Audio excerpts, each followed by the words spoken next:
morning, my awakened friends.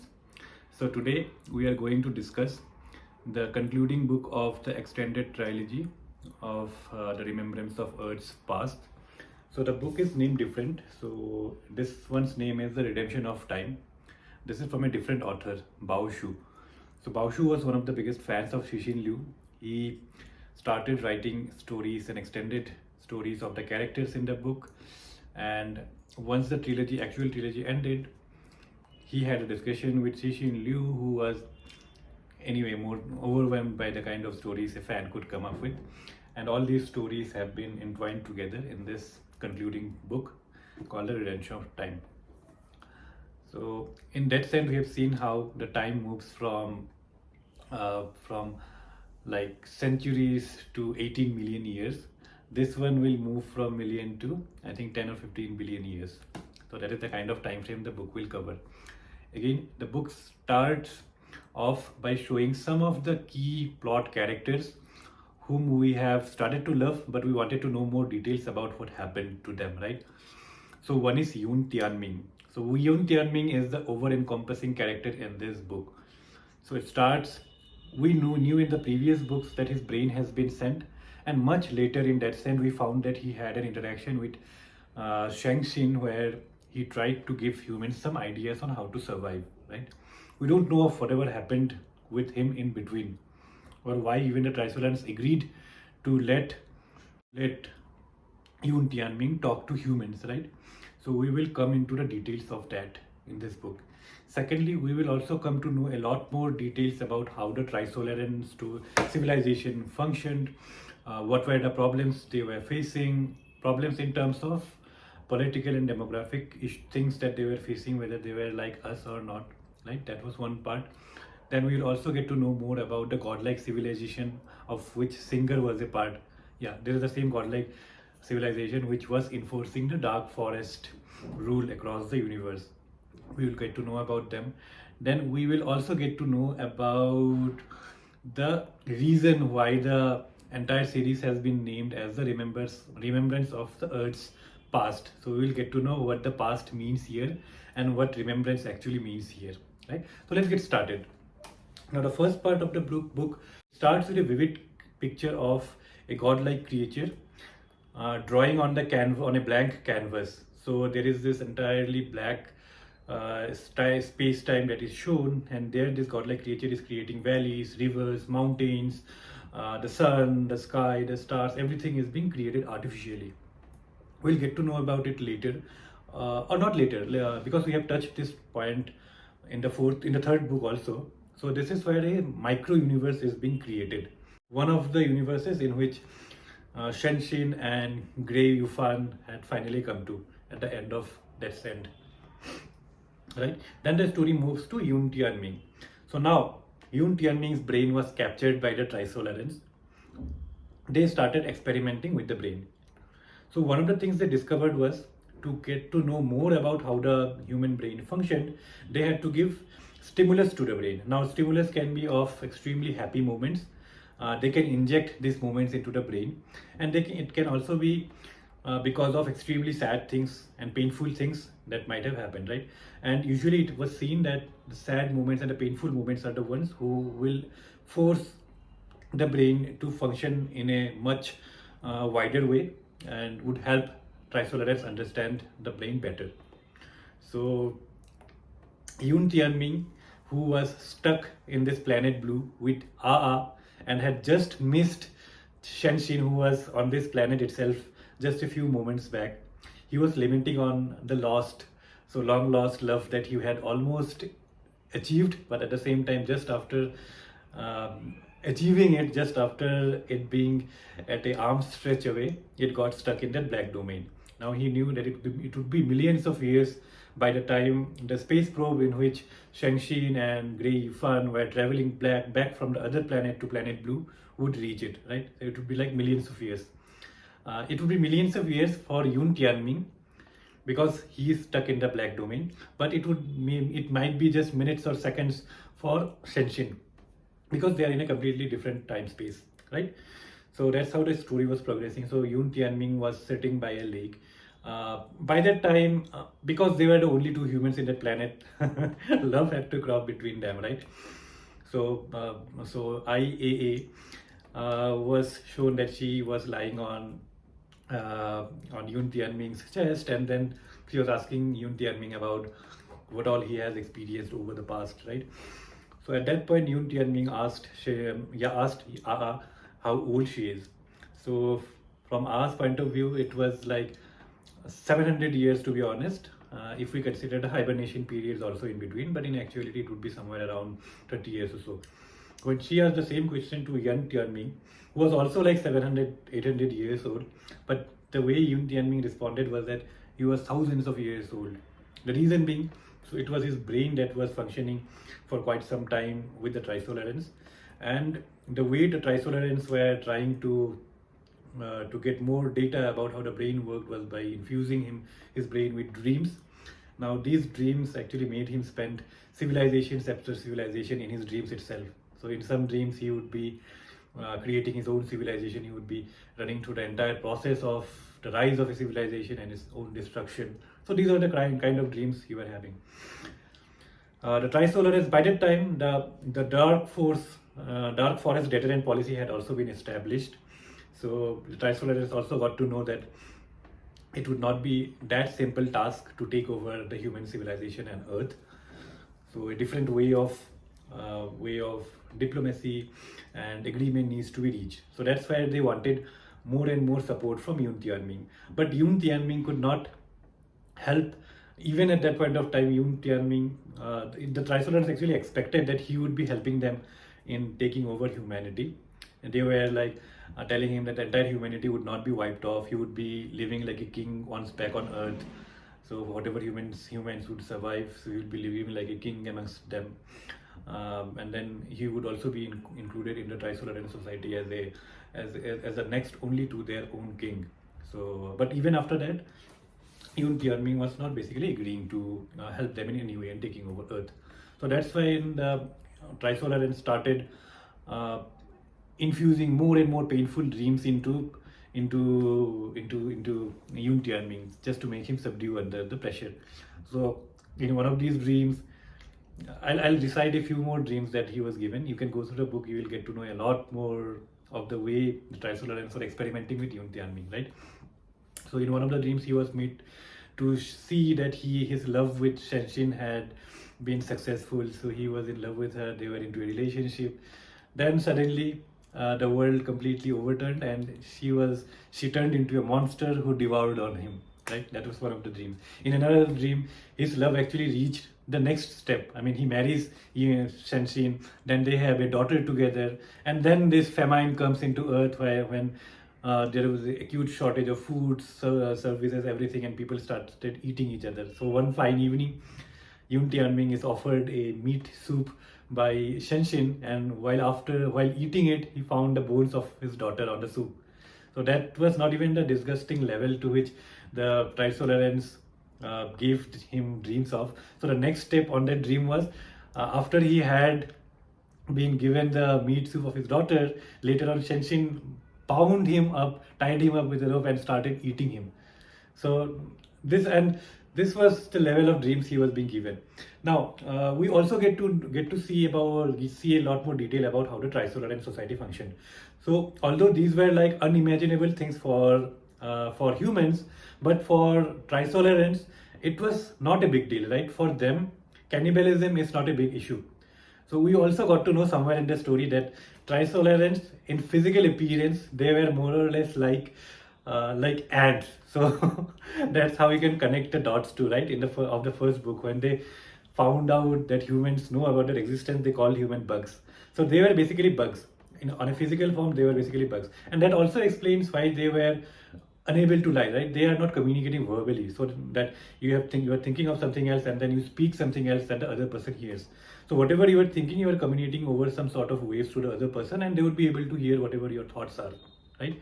And being bugs, eating a dead previous person from that same species was not a big deal for them. But this was a big deal for the humans. That's what they came to know. And they were amazed that humans thought in that way. That for humans, survival is not the first thing. Morality is the first priority for the civilization, right? So it actually surprised them by a large extent, that how can humans be so stupid. That for them survival didn't matter. It's that you have to abide by the moral values that humans themselves have set. So it was a big surprise to them, right? So Yun Tianming, even after these pressures and these kind of painful dreams and all, he was still not willing to cooperate. But by using the responses that Yun Tianming's brain was showing to the different kind of stimulus he was being given, the Trisolarans were able to create a device. They were able to basically create a new form of computing called cloud computing. And cloud literally means that you are trying to hide what you actually mean. So this cloud computing became more and more in vogue in the Trisolaran community. And I'll also come to the use case of cloud computing just in a moment. So in Trisolarans, just like I said, they were extremely mathematical. They didn't know how to lie and strategize.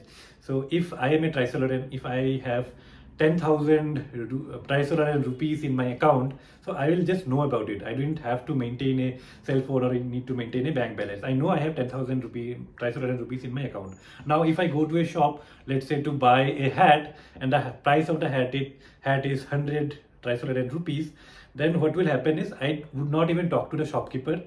In my brain, I would deduct 100 rupees from my account, so I'd be left with 1,000 rupees. It was in total that I have, right? So I'd be left with 900 rupees. The shopkeeper, on the other hand, whatever his account he had, for example, like 50,000 rupees, he will just add the 100 rupees to his account. There will be no formal communication that would happen. That's the mental signaling that would pass from the purchaser to the retailer. So that was how transactions happen. It happened for, I mean, this was just a layman example.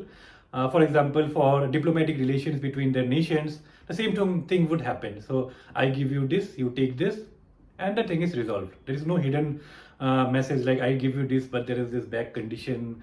I'm manipulating my offer by gaining something that you are not even aware of, right? So these kind of schemes were not there.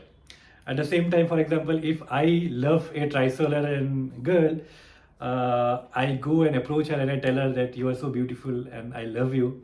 Now, the usual Trisolaran response from the girl would be, the girl would think and communicate in a way like, the very look of you disgusts me and it makes me want to puke. Just get away from me, you loser. So that's the literal communication that would be sent by the Trisolaran girl to the Trisolaran male. So now, if a boy receives this kind of response, just think about his life. He would be under utter dejection of what he has done in life. His confidence would be devastated. And these are the leading blocks to larger conflicts that can happen. Because if you are facing criticism in this way by someone you love, or maybe in some kind of diplomatic discussions, if you are faced with the actual thought, whatever the opponent is having, it's a must that after some point of time there would be big clashes, right? So with the help of cloud computing, these things could be suppressed to some extent. So now if a Trisolaran male would propose a girl, she would maybe say that she's not looking for a partner at that point of time, or maybe she will say that that the boy deserves someone better. So these kind of responses were coming up. So thus in society, things are calming down a bit. So that's one side of the story of how Yun Tianming's brain was impacting the Trisolaran society.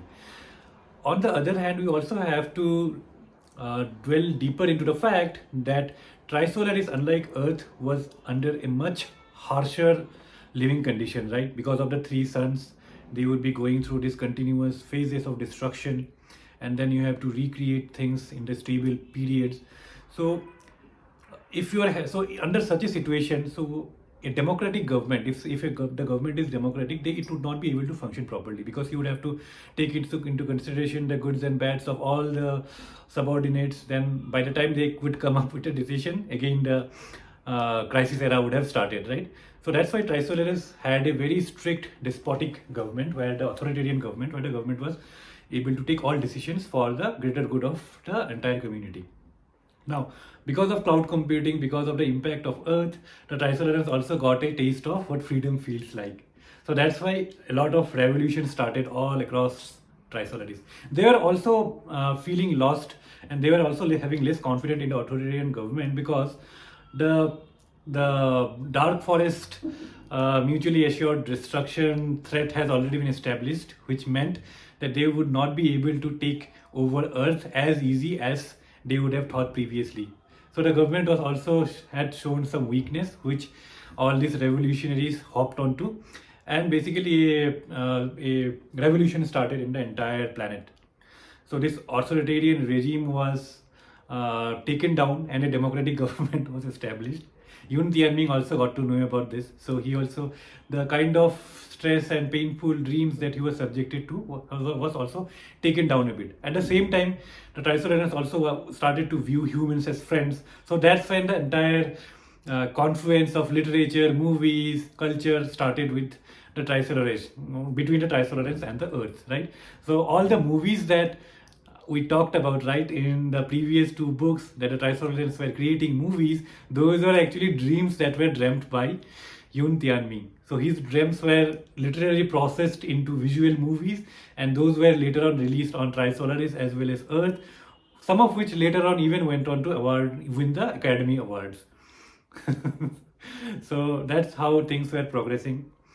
But because of the democratic government, again, when the crisis era started, and when all these revolutions started going on, people, the Trisolaran people, they were not able to find things to eat. They were not finding it very difficult to survive, because every planned support that the government were planning previously, those were getting hampered. So again, revolution started, and so when the next election time came, they choose the authoritarian king back to power. So again, they went through the entire cycle of democracy back to whatever suited their civilization the most. Now, by that time, Yun Tianming, because of his help in cloud computing, at least the military aspect of cloud computing was something that was a good success, because the civilian aspect was already banned by the government, right? So he also helped in understanding the human psychology, the way his dreams, his movies have helped the Trisolarans gain confidence amongst the humans. So with all these things, he also gained a lot of respect. But the Trisolarans never gave up on their aim of getting Yun Tianming to help them win over the humans. So that aim was always there, right? So they also kept on what to say, giving Yun Tianming different sorts of dreams and all, which, and even after those painful dreams, Yun Tianming never gave up to their pressure. At the same time, because of this conditioning his brain was going through, new and new neurons in his brain were getting opened up, new and new thoughts. I mean, usually people don't even spend like 10% of the capacity of the brain. So his brain was now operating at multitudes of those efficiency levels, right? So it was like 90% or so of efficiency levels. He could think and feel things that were not that normal humans would not even be capable of, right? So finally, I mean, the Trisolarans actually gave up on trying to mend Yun Tianming's brain. But at the same time, whatever cloud computing programs they developed, these were not good enough to help them win over humans. They just had one brain. If they had more human brains, maybe using a larger sample, they would have come up with better simulations. But because it was only one brain, they couldn't do it. So finally, a decision was taken that they will bring back Yun Tianming to the physical body. They would give him a physical body, and then again continue to work with them to find out what can be done, right? By that time, because of all this positive things that he had done for the Trisolaran society, he was more or less accepted as a part of the society. And he was also given some significant posts, like observing whatever was happening in Earth and all, right? So that's how the Trisolaris plus Yuan Tianming's part of the story is progressing. So at this point of time, we come to the second juncture of the story. Now we come back to Cheng Xin, right? So Cheng Xin, again, because of the star that was given to her by Yun Tianming, and because the star basically had planets that were discovered, so she had risen up to a great fame, right? So there is one more story that has been intertwined here. So Aa, who till that point of time was someone completely random who had just walked into Yun Tianming's life by complete faith, it was shown that Aa was the receptionist of the hospital in which Yun Tianming was admitted. I think hospital or the agency from which he purchased the star. So that was not exactly Aa. Some previous generation, the first order human from which Aa was cloned out of. So that was the human. That's how Aa is basically connected to Yun Tianming. So that previous generation human had actually seen Yun Tianming and had seen his love for Cheng Xin, had seen how that he had spent his entire fortune instead of using it for saving himself to buy a star to gift it to Cheng Xin. So she was extremely impressed by what love can do. So again, a parallel story runs about her also, that how she then started searching for love. She never found true love. She died in abject misery and all. Then her DNA was, I think she had given up some stem cells and all to be used up later on in a clone. So Aa was, again, by some faith, she was cloned, and she got to live the life that Aa had. She also got to know what kind of life Aa had led, because Aa had basically left a note for her, right? And that was the point at which she also decided, this current Aa decided that she would take up the research for this planetary system. She also wanted to find out where Yun Tianming was. And because that also involved Cheng Xin, who was the legal owner of that star system, so she also awakened Cheng Xin up. So see, everything is getting connected, right? The story book actually gets into a lot more detail of how things are getting connected. I am just trying to summarize things up, right? So now the story moves back to Cheng Xin and Aa. So Cheng Xin is revived again. Whatever I discussed in the previous book started, the development of the Earth's escape fleet, etc. started and all, right? Now, by that time, Yun Tianming had become a popular figure amongst the Trisolarans, right? He was also observing Cheng Xin very closely using the sophons. So when he was explaining all these things to Aa by the side of that lake on planet Blue, Aa suddenly asked him whether he was observing them even when they were taking showers. So Yun Tianming could realize that he was being pushed into a sort of landmine, right? He didn't have a proper answer to this. So first he denied, then again he pushed to tell her clearly whether he had done, he had seen them taking bath and all. Finally, he said that he did take a look a couple of times for Cheng Xin because he was trying to protect her. Now, got angry and just retorted back that he didn't even think to look at her. He only looked at Cheng Xin and not at Aa. She didn't even deserve a look from him, even through the sophons. Tianming realized that, he couldn't, no argument that he would have given would help him get out of this quagmire. So he just hugs Aa and gives her a eternal kiss that actually calms her down. Anyway, he knew that Aa was just trying to lighten up things a bit, right? These are just some funny things that she was trying to bring out so that the intensity and the seriousness of his life story tones down to some extent. Okay, now when Cheng Xin was brought back to life again, because she had that plan, that star system which had planets under those, so she was being looked upon as a motherly figure. And because she also had a lot of investments in space civilization, and because of all the research Aa was also undertaking, she was considered as the most potential candidate who would take place of Luoji once he retires.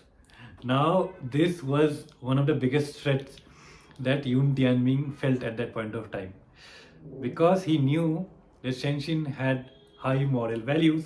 Now, if she is made the sword holder, the deterrence policy would fail, right? So, but then he cannot even create any scheme to avoid her taking up this role, right? So if he even tried to devise any strategy, but because of the brain implants that the Trisolarans had in his mind, even if he thought strongly about some strategy to avoid her becoming the sword holder, the Trisolarans would get to know about it, and they would push and try to bring up with more strategies to help her become the sword holder. So he couldn't do that. He was pleasantly surprised when he came to know that Wade was there, who was trying to basically who was trying to remove Cheng Xin from the protection. So now, Wade was a no-nonsense person.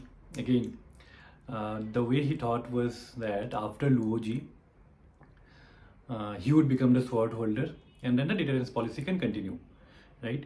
But he saw Cheng Xin, because of the popularity she was gaining and because the humanity had lost its beastly nature, she was becoming the most prominent candidate for this position. So he confronts Cheng Xin while she was alone, and then he straight away puts a pistol to her head, right? So now, the way Yun Tianming was observing the entire incident. Now he knew that if Cheng Xin is removed from the power, then there is a chance for humanity to survive, right? So he was praying dearly that Cheng Xin gives up the position under threat from Wade. So now he also thought what Wade would have been considering before threatening Cheng Xin.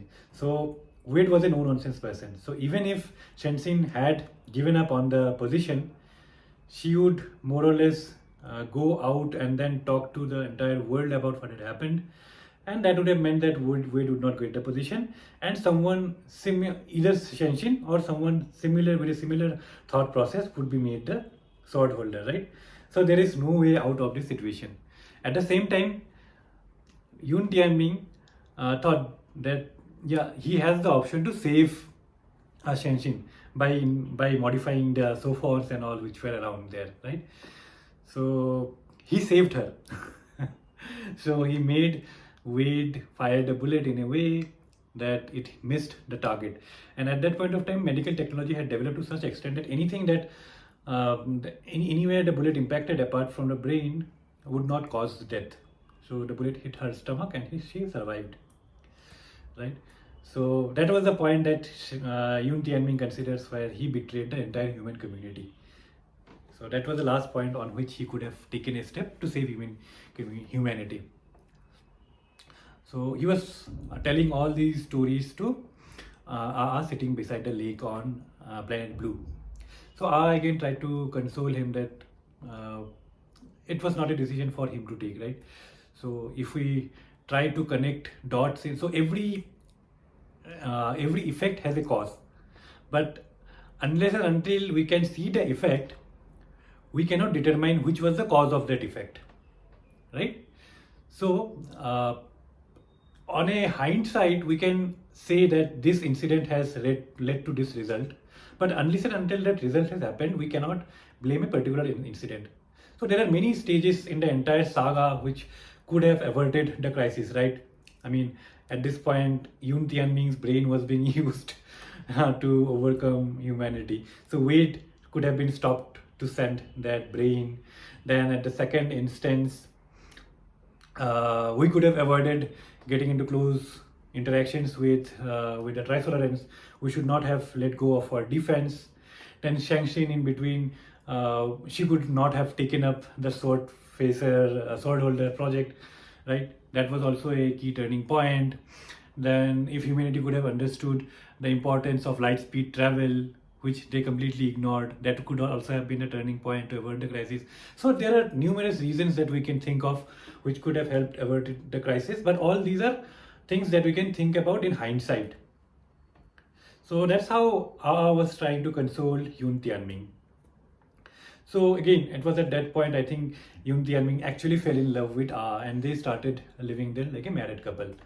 So time passed like this for quite some time, right? So then there were these sudden changes in climates that were happening on this planet Blue from time to time. I noticed that there was a particular ring that was there in Yun Tianming's finger. It was a translucent sort of thing, and with which whatever they wanted, small minor day-to-day things that they required like food, equipments and all, that ring was able to produce. So the first couple of years that they spent on the planet Blue were pretty luxurious. I mean, they were able to get whatever they wanted. Asked Yun Tianming about the ring. So Yun Tianming also started talking about another story leading to him finding that ring. So while this, again back to the Trisolaran fleet that was coming towards Earth with Yun Tianming.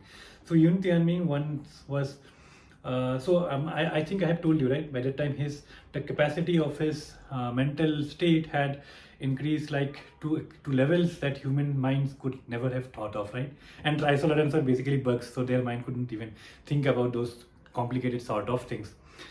So one night after he tried to commit suicide to save humanity, so he found a weird spaceship sort of thing that was progressing towards the Trisolarans. The Trisolaran ships also noticed it, but then over time it actually engulfed the entire fleet.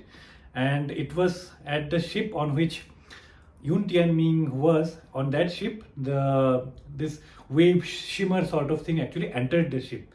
And all that Yun Tianming could see around him was starlight, everything was brightly lit up. Then all of a sudden he heard some noise inside his brain. So he asked inside his mind itself, he inquired what it was. Then that being communicated that it was actually a creation of the master of the universe. So again, Yun Tianming asked who the master of this universe is. He was also aware of the four-dimensional thing by that point of time. So he asked if it was a four-dimensional, if they were passing through a four-dimensional lattice and all.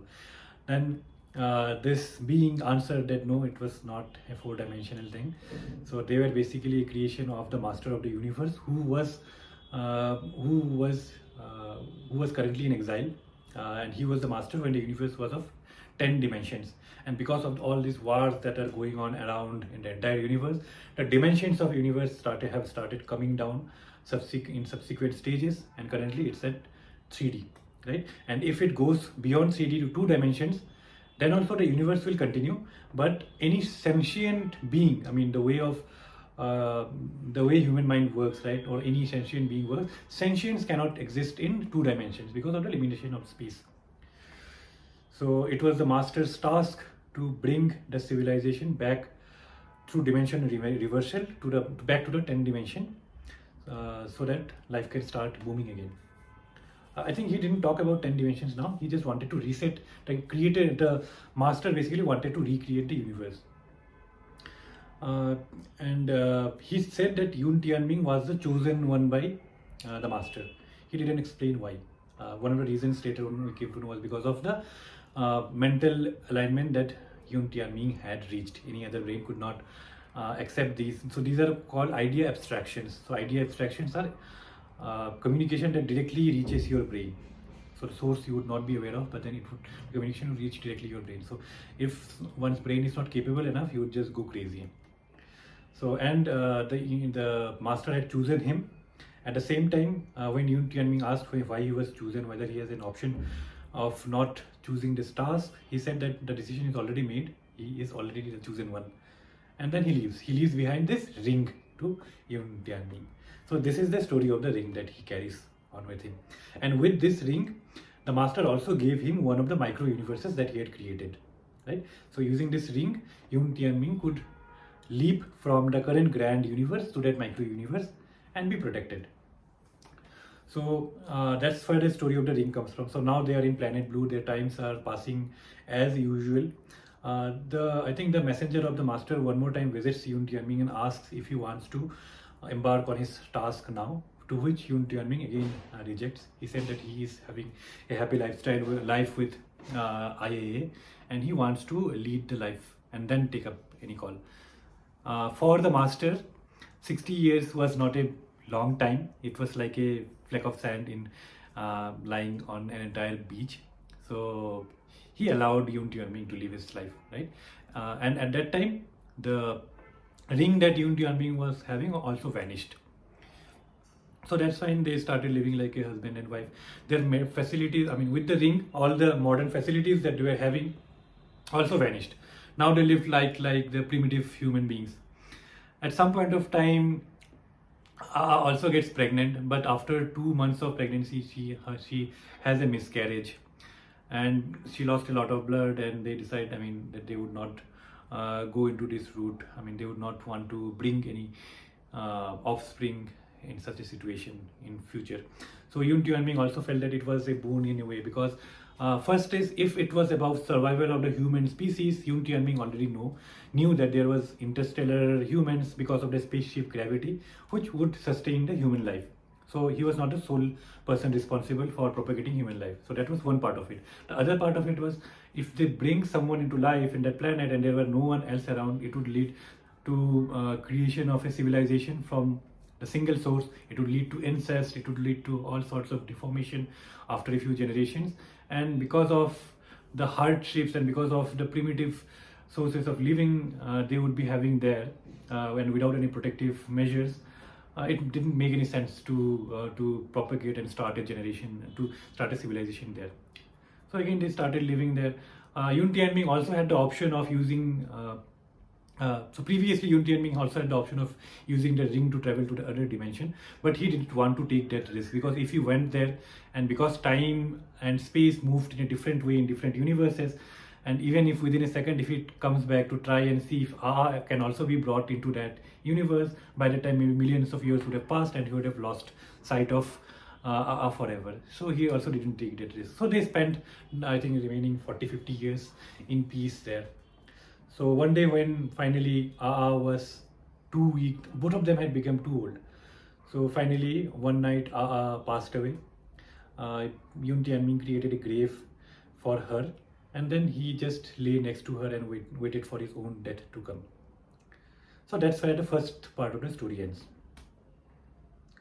Now, so he dozes off lying next to Aa. Then when he wakes up, he sees that his entire body has been transformed.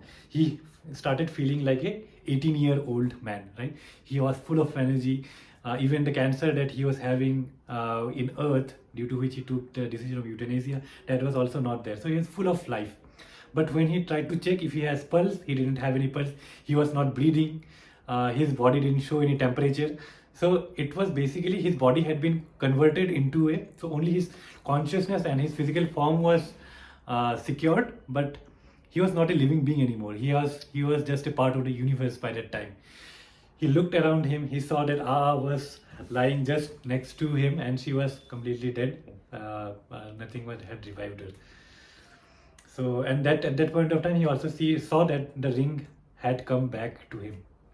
So he opens up the micro universe and he moves into the micro universe. And he found a supercomputer who was handling the micro universe, and with that supercomputer, he creates the entire medieval period. So he starts talking to the supercomputer on, I mean, how things are progressing in the universe and what does all these actually mean. So the first thing he does was he gives the supercomputer a human form, and he basically knew only 3 females. One was Cheng Xin, the other one is Kuro, I think one was Aa, and the third one was Kuro Isakawa, whose form Sophon had taken up, right? So he created, he asked the supercomputer to take the form of the Sophon, and then he starts talking about what all was actually going on around in the universe. There, the Sophon actually tells him that the universe is basically a 10-dimensional. The universe basically was a 10-dimensional universe, which the master had created. So the master that we came to know of as this 10-dimensional being was the creator as well as a part of this universe. So that universe didn't have any differentiation between matter and life. So all life was matter, all matter was life, all matter was sentient, and all sentient was matter, right? And light also didn't have any limit to its speed, right? So there are no gap of communication. So everything was living in complete harmony, right? So there was no fighting. Everything was living in complete harmony. Everything, there was no fights, nothing at all. And out of that complete peace state of the universe, at some corner of the universe, there was this son of that master, right? He was called a lurker. So this lurker was created, who started a war against the master, and the basic reason that he gave was on creating this war was that he needed more space for him. He needed more space for life. That was the reason he gave. Now Yun Tianming, in his initial thoughts, also started to hate the lurker, because who would not want a complete state of peace and calm, right? So he also felt that this lurker was someone who had basically destroyed the calm and peace of the universe. Then the Sophon explained that first, to create more space for him, the lurker started this fight with the master, and then because of this war, the dimensions reduced from 10 dimension to 9 dimension. And then there was this gap of communication that started between the civilizations, right?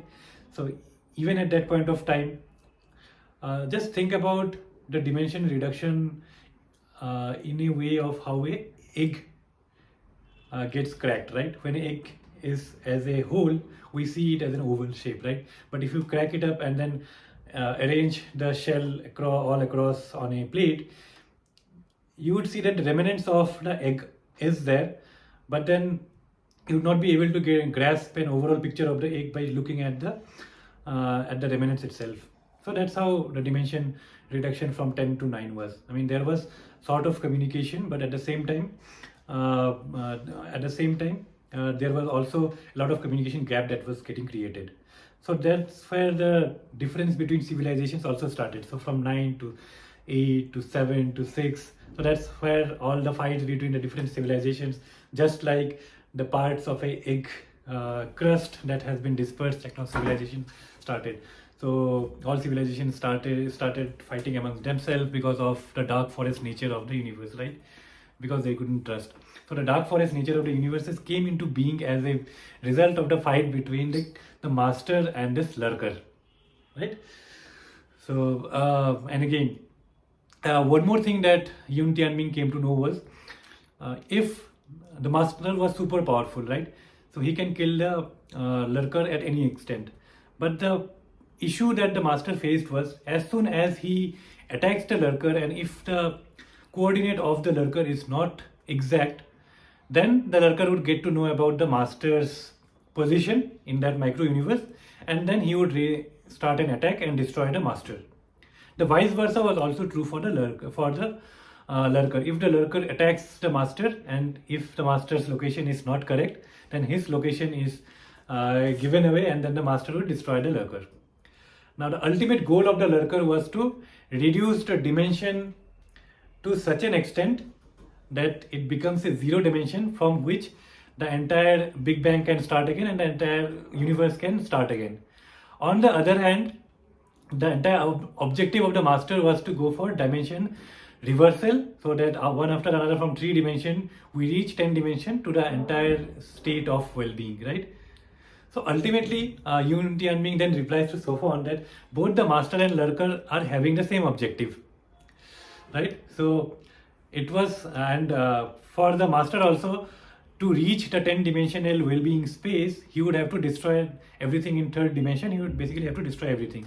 For the lurker also, he would go for dimensional reduction and then go to 0 dimension. Now the Sophon realized that Yun Tianming has a point, so she vehemently opposed this thing. She said that after you reach 0 dimension, you cannot reach back to 10 dimension. I mean, the master is not aware of how to create 10 dimension out of 0 dimension. So that possibility is not there.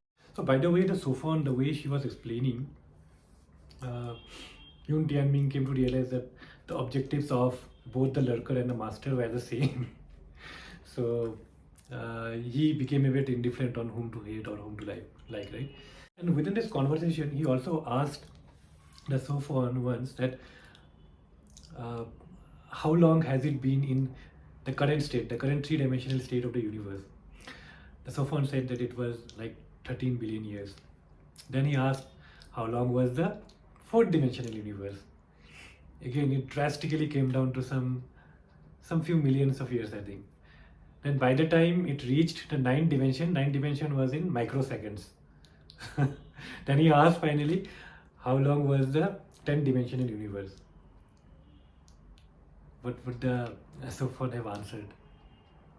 Okay, so Sophon said that the 10th-dimensional universe was timeless.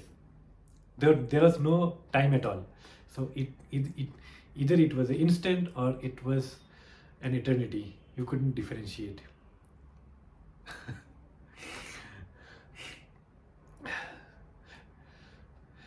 Yun Tianming realized that he finally got to realize the intention of Lurker behind claiming that he needed more space. So it was not the spatial dimension that we are talking about. It was the dimension of space that we are talking here. So he needed more time. So by creating time, by reducing the dimension, so one dimension is getting reduced and the impact of it is getting added as additional time, right? So he is increasing time.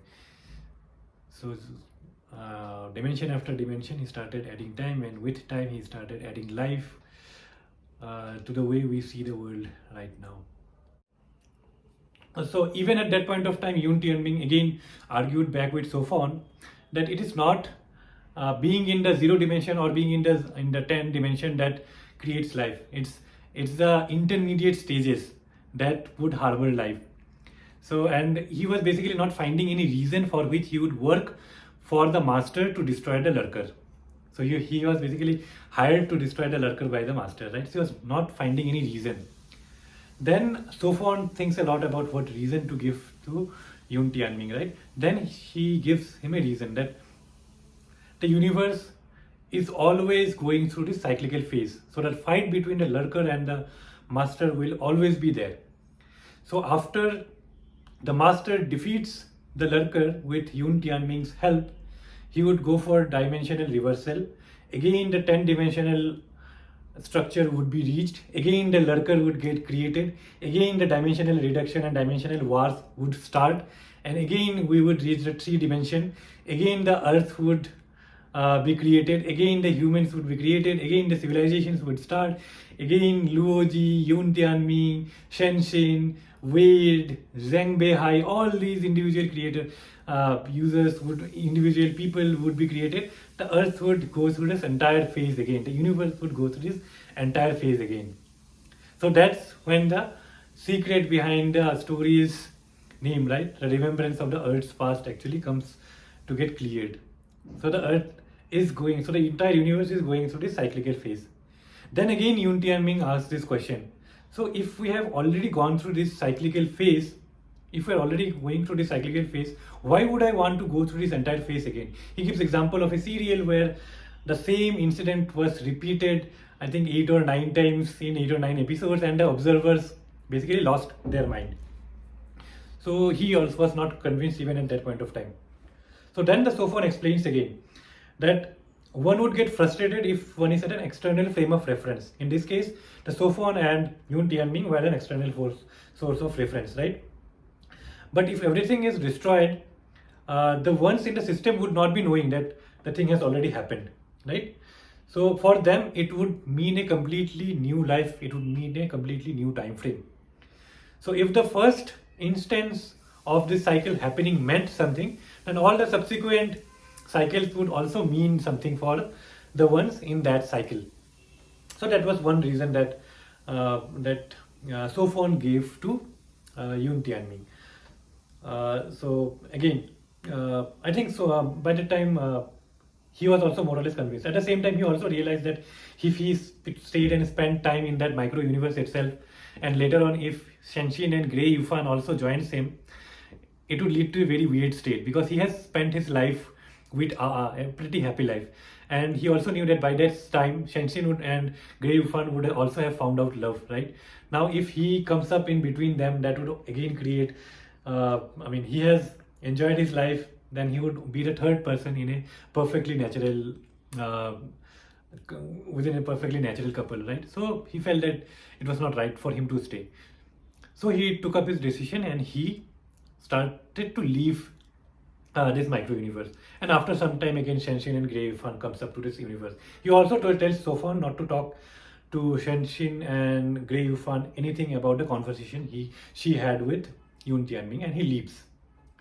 So that's why the part 2 of the story comes to an end.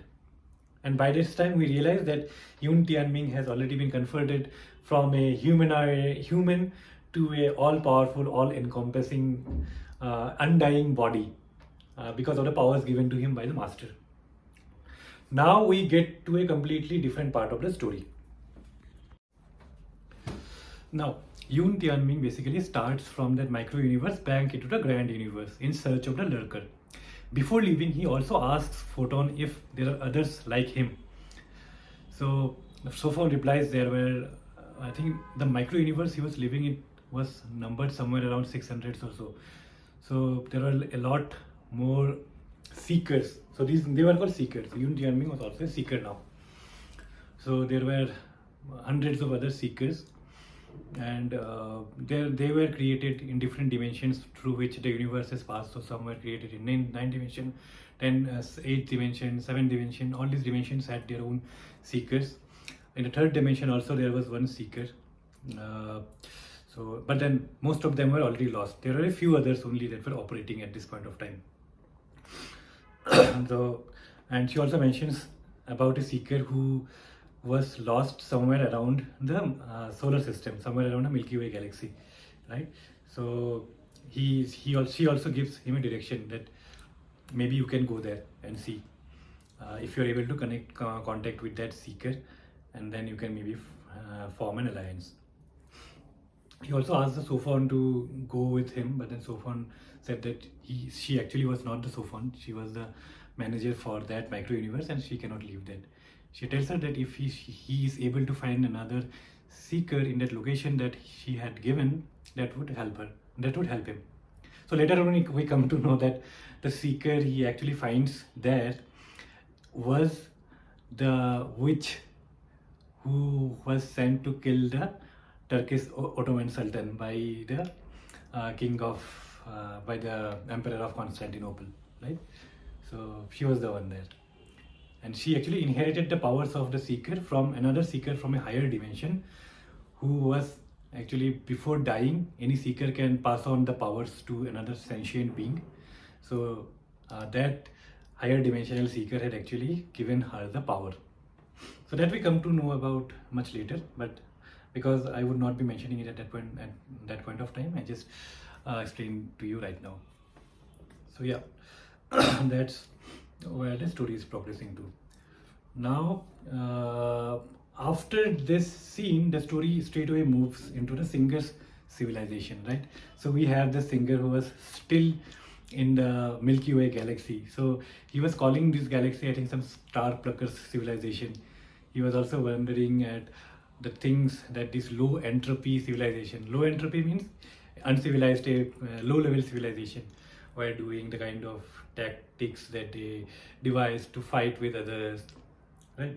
So he also brings some mention about the Earth.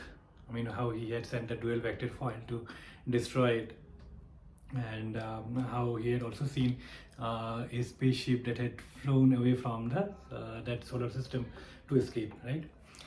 So, and then, I mean, at some point he notices one more civilization, and that was a fairly superior low entropy civilization. And they noticed they noticed the ship of Singer, and then they start attacking with different sorts of high-tech weapons. So there are very funny names of these weapons, right? And Singer was basically laughing at the kind of weapons being sent to destroy it, right?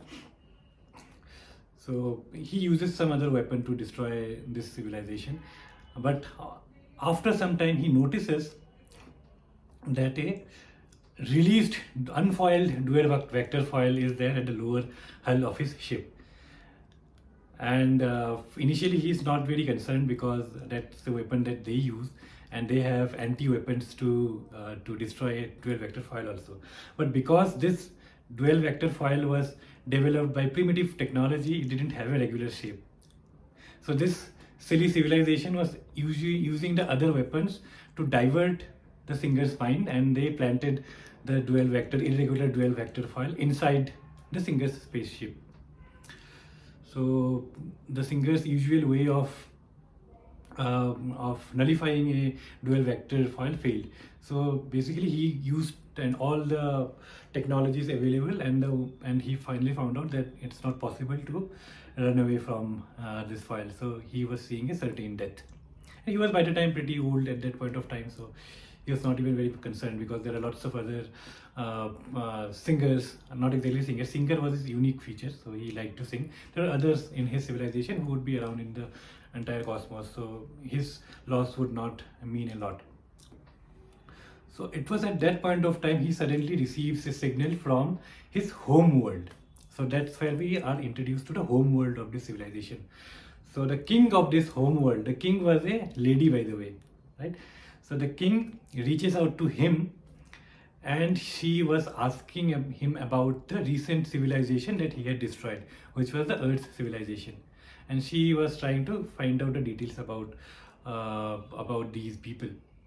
She didn't find anything in detail. So when the singer basically asked her, so the way they were communicating is, he was physically present in that spaceship, but his entire essence was transferred back into the home world, right? So in that home world, he asks the king that why such a low life employee of the civilization has been given such high right to be present in front of the king. So all these hierarchical discussions were also explored in the book. The king asks that there is a attack that has happened on the home world, and singer could also see that a lot of things were damaged everywhere around in the perfect place, right? So this being that was causing this damage to the civilization was from Earth. So he had a humanoid structure.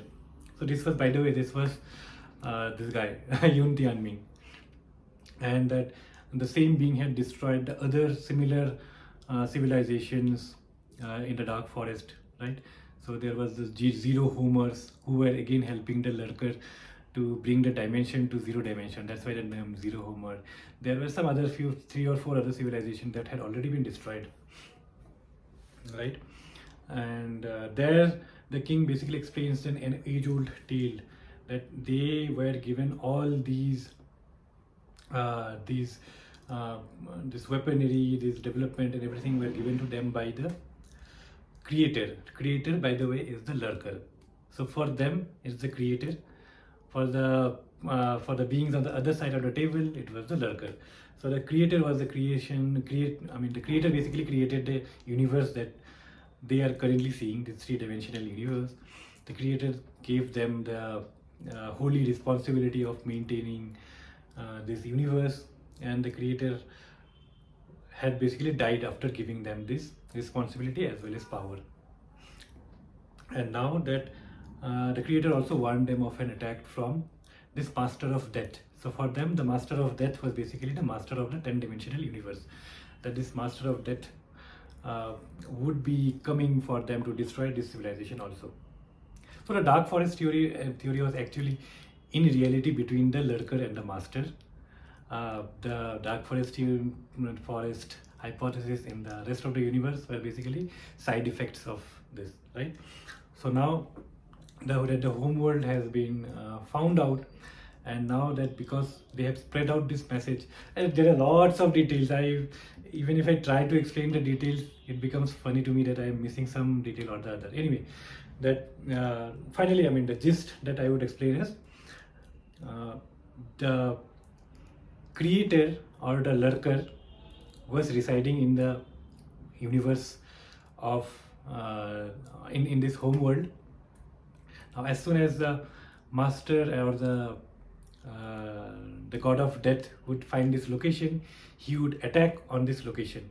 But because his location is revealed when he attacks, the home world has a hidden weapon which will basically take the power of entire galaxies onto them, and then they would use this weapon to attack the master of God, to destroy the master of God. And the homeworld is basically a decoy for the creator. The creator is actually residing somewhere else. He doesn't want to get destroyed, right? So this was the entire scheme of things. There were double complications going on everywhere, right? So, but then they keep on waiting for the god of death to attack. 1 hour, 2 hours, 3 hours, it didn't attack. Then they started to slowly doubt that their theory has failed, that their scheme has failed, and the god of death knows, that the creator is not here, that's why they didn't attack, right? So and then many other things happen. At the end of the day, what happens is the lurker is finally, I think, he dies, or he is defeated by the god of death. The god of death basically comes to know of this entire scheme of things with the help of Tianming, and he destroys the home world of the singer's civilization. And then the story proceeds in a way that the entire dimensional reversal to 10 dimension basically takes place in, I think, 60 years or so. So Tianming basically has 60 years to spend his life of fortune. So again he meets Cheng Xin in a different planet. Cheng Xin had great fun with her. So he also, I think, he revives Aa, or I think he brings Sofon back. I think he revives Aa. So he lives his married life with Aa. Cheng Xin lives her married life with Grey Yufan, and they also show Sofon is also living in that planet itself. So they are living happily, and at some point of time,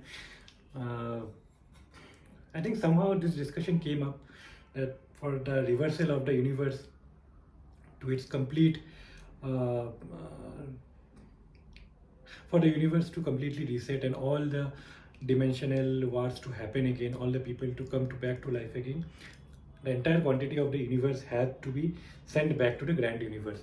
Now we already know from the last book that Cheng Xin had kept a 5 kilogram jar with a fish in that micro universe itself, right? So the 5 kilogram weight is already lost. So after everything, Tianming, Grey Yufan, Cheng Xin, Sofon and came to realize that because of this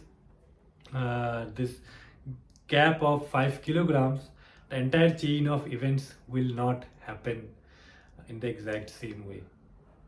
So so everything will not be the same, and they are not certain what will happen in future. Even the master of, the god of death, or the master, doesn't know how the new universe would be like, right?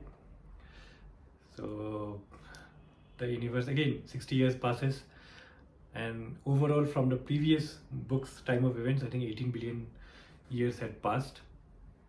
The new universe again goes through all the stages and reaches the 3 dimension. Everyone is lost except, I think, Sofon, because she was not a sentient being. So we are shown that things were happening in a little bit of different way. I mean, for example, we were shown that China was fighting in the Vietnam, where they physically had forces there, and Dashi actually dies in a attacked by the Vietnamese forces there. Then you also see that Sofon finds out Tianming's incarnation in this generation, and she finds out that who that person is. She reaches out to him and then narrates the entire story to him. Now I think there was something explained in the book where he was not actually allowed to. I think even if he would have explained the entire line of this events to the entire world, people would not have believed him. So he wanted to write a story on this. So the story that was written was basically the remembrance of the Earth's past, and Tianming in this new world basically becomes Cixin Liu. So that's why the story basically ends. I think I messed up by a lot in this video because of the kind of dots that were getting connected everywhere. I mean, I was finding it hard to connect the dots. So anyway, the Earth starts again with some difference, with some masala. Things are not going to repeat exactly the way that had happened in the past. We redeemed our time, and in future, maybe we might be able to survive, right? So yeah, please comment if you are able to understand the entire story. Please give me some suggestions on how do I improve these podcasts, and also please like and subscribe. I mean, your love would mean a lot to me, even if you are just making fun of me, mocking me because of the way I have narrated the story. But please please be in touch with me. You might get opportunity to mock me even in future. So yeah, thanks. Bye.